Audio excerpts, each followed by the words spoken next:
Hello students, Kumar study circle में आप सबका स्वागत है। अधीक्षक बाल देखरेख परीक्षा को आगे बढ़ाते हुए आज के वीडियो का हमारा टॉपिक होगा बाल मनोविज्ञान अनुसंधान विधियां। अनुसंधान विधियां पर महत्वपूर्ण क्वेश्चन यहाँ पर लेके आया हूं। जो बच्चे मुझसे अभी भी जुड़ रहे हैं उनको बता देना चाहता हूं, आप लोगों के लिए मैंने बहुत सारे वीडियो अपलोड कर दिए हैं। अगर आप मेरे पुराने वीडियो को देखना चाहते हैं तो मेरे चैनल के प्लेलिस्ट में जाएंगे, अधीक्षक बाल देखरेख वाला प्लेलिस्ट दबाकर सारे वीडियो को देख सकते हैं। तो चलिए देर न करते हुए एक एक क्वेश्चंस को यहाँ पर हम लोग सॉल्व करने की कोशिश करते हैं। पहला क्वेश्चन आपके सामने है, बालकों के बाहरी व्यवहार का अध्ययन करने के लिए कौन सी विधि सबसे उपयुक्त है? अंतर्दर्शन, प्रक्षेपण विधि, वस्तुनिष्ठ विधि, निरीक्षण या मनोविश्लेषण। अब अंतर्दर्शन में तो आंतरिक भावनाओं का अध्ययन किया जाएगा, प्रक्षेपण विधि भी वैसे टाइप का हो जाएगा, मनोविकारों का अध्ययन करेंगे। हमारे सबसे इंपॉर्टेंट हो जाता है इसका उत्तर सी वाला, वस्तुनिष्ठ विधि। वस्तुनिष्ठ विधि या निरीक्षण, ऑब्जर्वेशन आप करोगे तो वस्तुनिष्ठ विधि जब किसी व्यक्ति का ऑब्जर्वेशन कर रहे हो, आप निरीक्षण कर रहे हो, यह वस्तुनिष्ठ विधि कहलाएगी। तो बाहरी व्यवहार का अध्ययन हम केवल निरीक्षण के द्वारा कर सकते हैं, मतलब सी वाला आंसर आएगा। मनोविश्लेषण वाला भी ये दोनों ये सब नहीं आएंगे, तो सही आंसर इसका सी होगा। क्वेश्चन हमारे सामने यहां पर आता है, जब एक बच्चा अपनी भावनाओं को कहानी या चित्र के माध्यम से व्यक्त करता है तो यह किस विधि का उदाहरण है? ये क्वेश्चन आपको बताना है कि जब एक बच्चा अपनी भावनाओं को कहानी या चित्र के माध्यम से व्यक्त करता है तो यह किस विधि का उदाहरण है? प्रश्नावली, प्रक्षेपण विधि, केस स्टडी या आत्मकथा, इसमें से कोई एक आएगा। सही आंसर बी आएगा, ये प्रक्षेपण विधि है। प्रक्षेपण विधि में यह आंतरिक विचारों को बाहर लाती है, बच्चे का जो अंदर का मन का जो आंतरिक विचार है उसको बाहर लाएगी। प्रश्नावली तो एक ऐसे प्रश्नों का एक श्रृंखला होती है, अवलोकन करता, खुद देखता है, खुद भरता है। केस स्टडी में तो किसी बच्चे का या किसी भी व्यक्ति का पूरा जीवन चर्या का अध्ययन किया जाता है। आत्मकथा तो आप जानते हैं, तो इसमें से तो आएगा नहीं। क्वेश्चन हमारे सामने यहाँ पर आता है, आत्मनिरीक्षण विधि या अंतःदर्शन प्रणाली की कौन सी विशेषता सही है? इसमें से आपको बताना है। यह मनोविज्ञान का प्राचीन विधि है, यह अवैज्ञानिक विधि है, यह बच्चों, पशुओं और असामान्य बालकों पर लागू नहीं होता। सही उत्तर चयन करना था। केवल एक है, केवल एक एवं दो है, केवल दो एवं तीन है, उपरोक्त सभी। सही आंसर डी आएगा, उपरोक्त सभी। अगर इसमें देखा जाए आत्मनिरीक्षण की विधि अंतर्दर्शन प्रणाली, तो मनोविज्ञान का प्राचीन विधि बिल्कुल सही है। अवैज्ञानिक विधि है, व्यक्ति खुद अपना अवलोकन कर रहा है, मन में सोच रहा है, तो वैज्ञानिक विधि के अंतर्गत इसको नहीं रखते, तो यह अवैज्ञानिक विधि हो जाती है। यह बच्चों, पशुओं, बच्चा अब क्या सोच रहा है उसको क्या बताया जा सकता है? और पशु भी तो हम नहीं जान पाएंगे, असामान्य बालकों पर भी लागू नहीं होता। ये तीनों सही है, मतलब उपरोक्त सभी डी आंसर आएगा। क्वेश्चन यहाँ पर आता है, बच्चों के विकास के विभिन्न चरणों का अध्ययन करने के लिए कौन सी विधि उपयोगी है? केवल प्रयोग, केवल प्रश्नावली, केस स्टडी और निरीक्षण, केवल प्रक्षेपण, इसमें से आपको बताना है। अब बच्चों के विकास के विभिन्न चरण, मतलब वो बच्चा था कि पहले बच्चा है, बाल्यावस्था है, फिर किशोरावस्था में जाएगा, फिर पूर्णावस्था में जाएगा, इस सब चीज का निरीक्षण कर तो लंबा चलना पड़ेगा। उसका केस स्टडी ये वाला सबसे उपयुक्त होगा। केस स्टडी के निरीक्षण में चौथा का आंसर आपका सी होगा। बाल मनोविज्ञान में अंतर्दर्शन विधि के जनक कौन है? ये आपको बताना है। विलियम वुंड, जेबी वॉटसन, सिगमंड फ्रायड या जीन पियाजे, इसमें से कोई एक आएगा। सही आंसर बाल मनोविज्ञान का अंतर्दर्शन विधि जो होता है उसके जो जनक होते हैं विलियम वुंड, विलियम वुंड उसके जनक है। क्वेश्चन हमारे सामने आता है, व्यक्ति अध्ययन विधि, केस स्टडी मेथड का प्रयोग सबसे पहले किसने किया? ये आपको बताना है। व्यक्ति अध्ययन विधि का सबसे पहले प्रयोग किसने किया? टर्मन ने, टाइडेमैन ने, स्किनर ने या पावलोव ने, इसमें से कोई एक आएगा। सही आंसर बी आएगा, टाइडेमैन ने सबसे पहले इसका प्रयोग 1787 में इस विधि का प्रयोग किया था। व्यक्ति अध्ययन केस स्टडी मेथड। ये इंपॉर्टेंट होता है किसी व्यक्ति का पूरा गुण और लक्षणों पर अध्ययन करने के लिए। माने किसी व्यक्ति का माने बाल्यावस्था के बाद कैसी अवस्था होगी, या जो शिशु अवस्था है उसके बाद बाल्यावस्था में कैसा होता है, फिर पूर्णावस्था में कैसा होता है, किशोरावस्था में कैसा होता है, इसके बाद हम पूरा केस स्टडी करेंगे तो लक्षण निकाला जा सकता है। तो टाइडमैन ने 1787 में इस विधि का प्रयोग किया था। प्रश्नावली विधि का सबसे पहला प्रयोग किसने किया, इसमें से आपको बताना है। वुडवर्थ ने, स्टैनली हॉल ने, क्रो एंड क्रो ने या ब्रूनर ने, इसमें से आपको बताना है। सही आंसर प्रश्नावली विधि का जो है वुडवर्ड ने सबसे पहले प्रयोग किया था प्रश्नावली विधि का। क्वेश्चन हमारे सामने इसमें आता है, बही दर्शन विधि के प्रतिपादक कौन है, ये आपको बताना है। जेबी वॉटसन, थॉर्नडाइक, पेस्टोलॉजी या फोबेल, इसमें से कोई एक आएगा। बही दर्शन विधि जो है था ऑब्जर्वेशन मेथड होता है, इस सबसे इम्पोर्टेंट जेबी वॉटसन सबसे पहले प्रयोग किया था। जेबी वॉटसन एक वैज्ञानिक विधि बोला जा सकता है इसको। क्वेश्चन हमारे सामने आता है, किसी एक बच्चे का लंबे समय तक अध्ययन करने वाले विधि को क्या कहते हैं। अनुदैर्ध्य विधि, लॉन्गिट्यूडनल मेथड होगा, या क्षैतिज विधि क्रॉस सेक्शनल मेथड है, या सांख्यिकी विधि या तुलनात्मक विधि, इसमें से कोई एक आएगा। अब किसी एक बच्चे का, केवल एक बच्चे का लंबे समय तक अध्ययन कर रहे हैं तो ये अनुदैर्ध्य विधि लॉन्गिट्यूडनल मेथड के अंतर्गत आता है। इसमें याद रखना कि अनुदैर्ध्य विधि में एक ही समूह का एक बार बार अध्ययन होता है, माने एक ही समूह का बार बार अध्ययन, माने अनुदैर्ध्य विधि होगा। एक समूह चुन लेते हैं, जो भी एक बच्चा चुन लिए या एक समूह चुन लिए, अब उसी का मैं बार बार अध्ययन कर रहा हूं तो अनुदैर्ध्य विधि है। और इसी का अगर जबकि अनुप्रस्थ काट जो क्षैतिज क्रॉस सेक्शंस मेथड जो होता है, उसमें एक समय विभिन्न समूहों का, मैंने एक ही समय में ए समूह का भी अध्ययन कर रहा हूं, एक ही समय में बी समूह का भी अध्ययन कर रहा हूं, एक ही समय में सी समूह का भी अध्ययन कर रहा हूं, समय एक ही है और तीनों का एक साथ अध्ययन कर रहा हूं, तो उसको क्षैतिज विधि क्रॉस सेक्शन मेथड कहेंगे। अगर एक ही समय में एक व्यक्ति या एक समूह का अध्ययन कर रहे हैं तो अनुदैर्ध्य विधि कहलाता है। क्वेश्चन आता है, पेस्टोलॉजी ने अपने 3 वर्षीय बेटे का अध्ययन करने के लिए कौन सी विधि अपनाई थी, ये आपको बताना है। बेबी बायोग्राफी, साक्षात्कार, प्रयोगात्मक या सांख्यिकी, इसमें से आपको बताना है ये कौन सा इसमें सही आएगा। सही आंसर इसमें ए आएगा। उन्होंने बेबी बायोग्राफी विधि को अपनाया था। क्वेश्चन हमारे सामने, बही दर्शन विधि का दूसरा नाम क्या है, ये आपको बताना है। अवलोकन विधि, परीक्षण विधि, निरीक्षण विधि या उपरोक्त सभी, इसमें से कोई एक आएगा।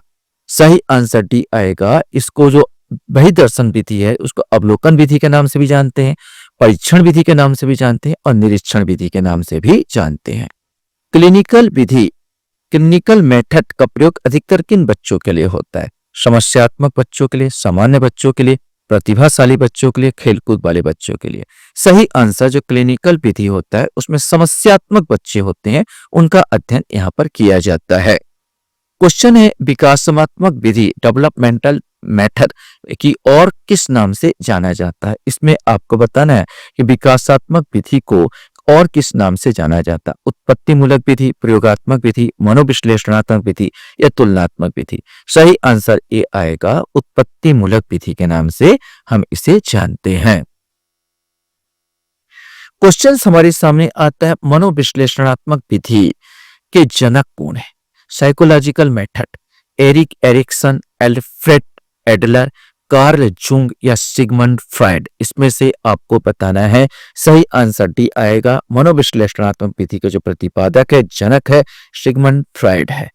समाजमिति विधि, इसमें आपको बताना समाजमिति विधि सोशियोमेट्री मेथड के प्रतिपादक कौन है। जे.एल. मोरेनो, गार्डनर, मर्फी, आलपोर्ट या कैटल, इसमें से आपको बताना है।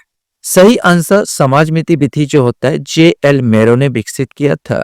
इसमें होता यह है, बच्चे लोगों को एक कागज दे दिया जाएगा, किसी एक शख्स के बारे में आपको उनके गुण के बारे में कुछ भी लिखने को बोल दिया जाएगा।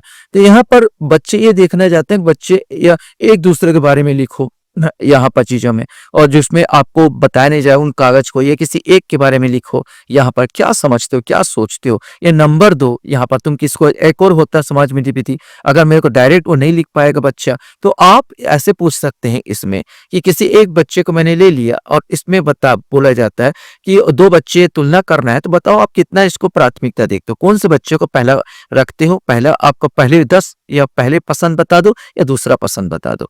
अब इसके आधार पर हम पता चल जाए जो बच्चे ने पहले पसंद में जिस आदमी को रखा है वो सबसे ज्यादा पॉपुलर आदमी है। ऐसे करके ये निकाला जाता समाज में विधि होती है। निर्धारण मापनी का प्रयोग किस लिए होता है ये आपको बताना है। गुणों की तीव्रता मापने के लिए, लंबाई मापने के लिए, वजन मापने के लिए या दौड़ने के लिए। सही आंसर ए आएगा, गुणों की तीव्रता मापने के लिए इसका प्रयोग होता है। क्वेश्चन हमारे सामने यहाँ पर आता है, प्रक्षेपी विधियां यहाँ पर किसके अध्ययन के लिए होती है, ये आपको प्रोजेक्टिव टेक्निक्स बोलते हैं इसको। प्रक्षेपी विधियां ये किसके अध्ययन के लिए होती है ये आपको यहाँ पर बताना है। चेतन मन, अचेतन मन, शारीरिक क्षमता या लिखावट, इसमें से आपको बताना है। तो हमने कहा था ये मन का अध्ययन करता है प्रक्षेपी विधियां, इसको आंतरिक चीजों का अध्ययन किया जा सकता, तो ये अचेतन मन के बारे में जानकारी हमको देता है। रोरसा स्याही धब्बा परीक्षण, रोरसा इंक वॉलेट टेस्ट में कितने कार्ड होते हैं, 10, 20, 30 या 5, इसमें से आपको बताना है।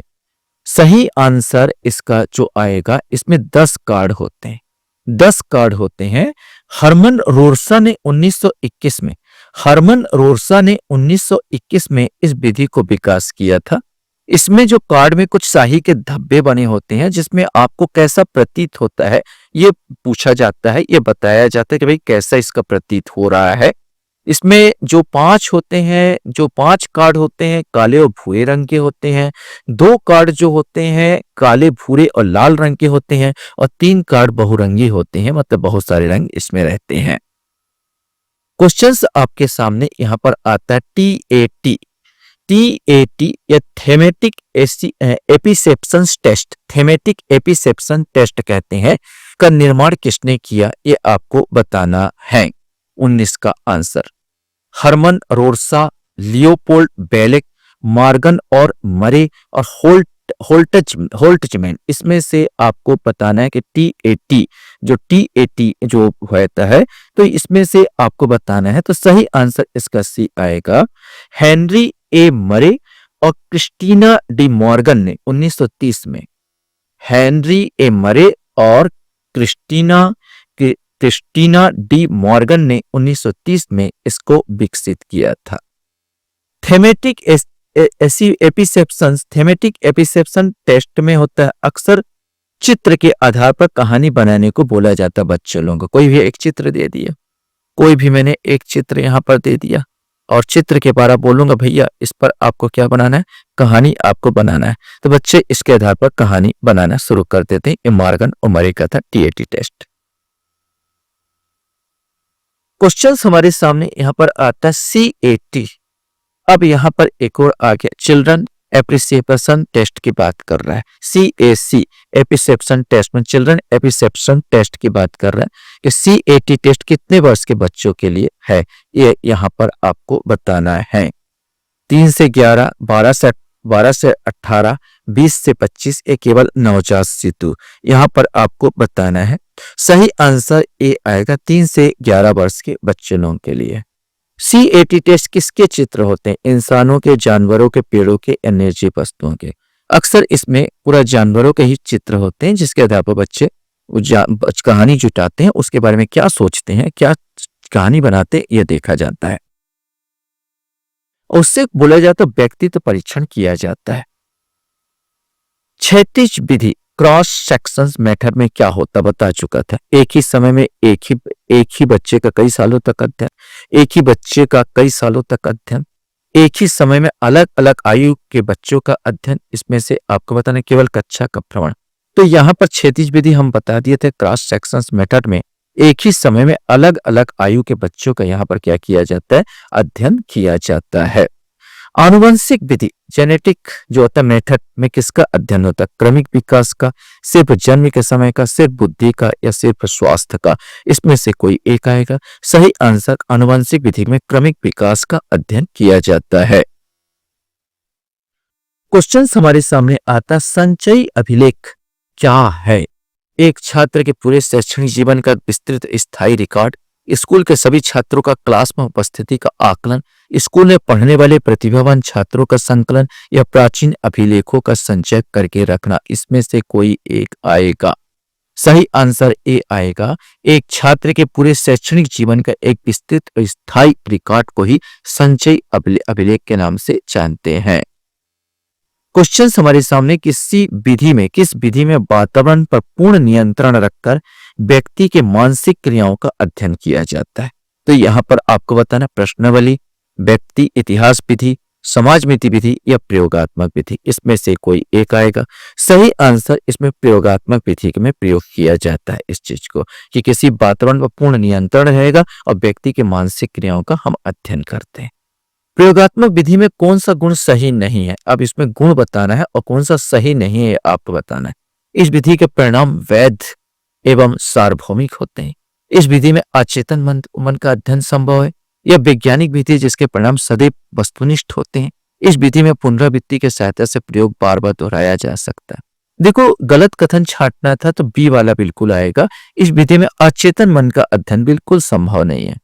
मैं प्रयोगात्मक विधि वैज्ञानिक विधि है, मैं उसको वैज्ञानिक ढंग से वातावरण को नियंत्रित करके जैसे विज्ञान होता है उसमें प्रयोग करता हूं, लेकिन फिर भी हम इसमें अचेतन मन का अध्ययन नहीं कर सकते। ये इसका दोष है, न कि इसका गुण। तो बी वाला आंसर यहां पर आएगा।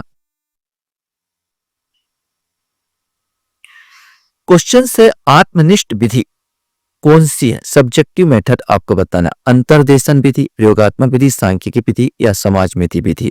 कॉमन क्वेश्चंस अभी तक तो समझ गए होंगे। ये आत्मनिष्ठ बने होता अंतर्देशन विधि। वस्तुनिष्ठ विधि ऑब्जेक्टिव मेथड कौन सी है? गाथा वर्णन विधि, निरीक्षण विधि, अंतर्दर्शन विधि या स्वप्न विश्लेषण? इसमें से आपको बताना, ये भी कॉमन क्वेश्चन आपको देखते बन जाएगा। यह निरीक्षण विधि होता है। मनोविज्ञान की सबसे पुरानी विधि कौन सी है? अंतर्दर्शन, प्रयोगात्मक, व्यक्ति अध्ययन या प्रश्नावली? इस क्वेश्चन को मैं अप्रत्यक्ष रूप से बता चुका था। मनोविज्ञान की सबसे पुरानी विधि अंतर्दर्शन विधि होती है। क्वेश्चन हमारे सामने आता है, मुक्त सहचार परीक्षण। ये आपकी टेस्ट किसने दिया? ये आपको बताना है। फ्री एसोसिएशन टेस्ट, मुक्त सहचार परीक्षण, गाल्टन और फ्रायड ने, पियाजे ने, व्यागोत्स्की ने और कोहलबर्ग ने? इसमें से कोई एक आएगा। सही आंसर है गाल्टन और फ्रायड है। जो मरीज है, जो व्यक्ति है, उसके अपने मन की पूरी बातों के सामने रखने की बात कर देते हैं। जो भी आपके मन में विचार चल रहे हैं वो सबको आप यहाँ पर मेरे सामने बोल दीजिए। आपको बताया, किसी और को बताया नहीं जाएगा। यही है। इसके बाद हम उसका निराकरण खोजेंगे। तो मुक्त सहचार परीक्षण। प्रश्नावली विधि कितने प्रकार के होते हैं? 1, 2, 3 या 4? इसमें से आपको बताना है कितने प्रकार है, ये आपको बताना है। सही आंसर इसका डी आएगा। ये चार प्रकार के होते हैं। एक बंद होता है, खुली होता है, चित्रात्मक स्थिति। एक बंद प्रश्नावली होता है जिसमें प्रश्नों का क्रम लिखा होता है। एक खुली प्रश्नावली होता है, मतलब आपको प्रश्नों व क्रम में ऑप्शन नहीं रहते, उसमें आप अपने अनुसार लिख सकते हो। एक चित्रात्मक होता है, चित्र के द्वारा प्रश्नावली दिखाया जाता है। और एक मिश्रित होता है, सबका प्रयोग किया जा सकता है, मैंने लिखा वाला भी और खुला वाला भी और चित्रात्मक। इस प्रकार 4 प्रकार इसमें होते हैं।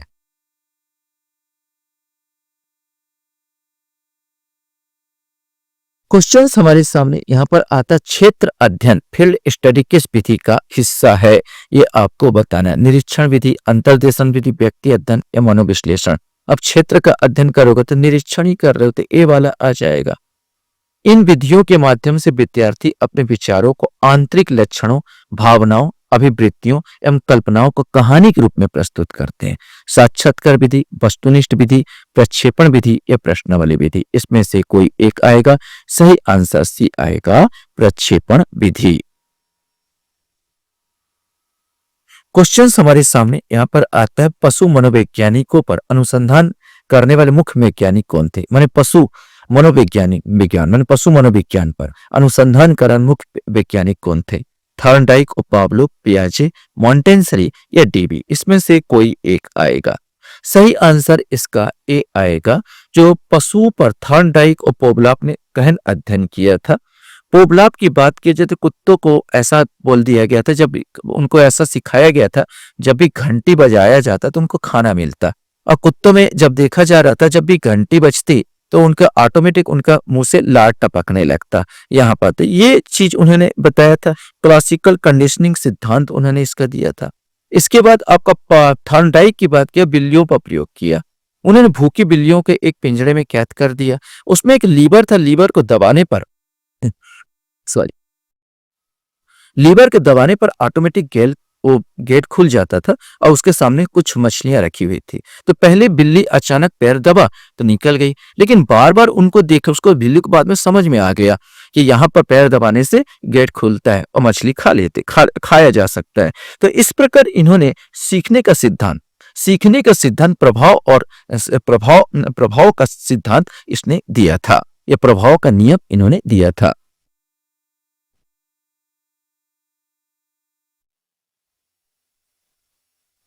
क्वेश्चंस यहाँ पर आता है आपके सामने। प्रयोग में नियंत्रित समूह क्या होता है? जब आप प्रयोग करोगे तो उसमें नियंत्रित समूह क्या होगा? जिसे कोई उपचार नहीं दिया जाता, जिसे कोई उपचार दिया जाता है, जो प्रयोग करता है, जो विद्यालय का प्रधानाचार्य है। सही आंसर एक्सपेरिमेंट होता है। तो हम एक्सपेरिमेंट करते थे, जिसे कोई उपचार नहीं दिया जाता, जो चर हमने बनाया है उसको उस पर काम किया जाता, तो उसको नियंत्रित समूह कहते हैं। हम एक आदमी को उपचार देंगे, मान लिया जाए हम देखेंगे दो बच्चे बहुत बिगड़े हैं, ए और बी बहुत बिगड़ेले बच्चे हैं। एक को मैं उपचार नहीं दे रहा हूँ, चुपचाप रख दिया हूँ, वो नियंत्रित समूह। और एक को मैं शिक्षा और आवास बहुत चीज दे रहा हूँ, उसको शिक्षा का दे रहा हूँ। शिक्षा में अगर इसके जीवन में बदलाव आ गया और ये जस के तस रहा तो हमें प्रभाव हुआ, मैंने एक नियंत्रित हमको करना पड़ता। हम टेस्ट कर सकते हैं, दोनों को दूंगा तो समझ में नहीं आएगा। तो यहाँ पर इस प्रकार नियंत्रित समूह बनाते हैं जिसे कोई उपचार नहीं दिया जाता। क्रियात्मक अनुसंधान का प्रयोग कहाँ होता है? विद्यालय के तत्कालीन समस्याओं के लिए, ऐतिहासिक घटनाओं पर विचार करने के लिए, समस्याओं का विस्तृत अध्ययन करने के लिए, इतिहास जानने के लिए। सही आंसर ए आएगा। जो तत्कालिक समस्याएं होता है उसको निदान के लिए क्रियात्मक अनुसंधान यहाँ पर एक्शन रिसर्च का प्रयोग करते हैं। लास्ट क्वेश्चंस आपके सामने यहाँ पर आता है।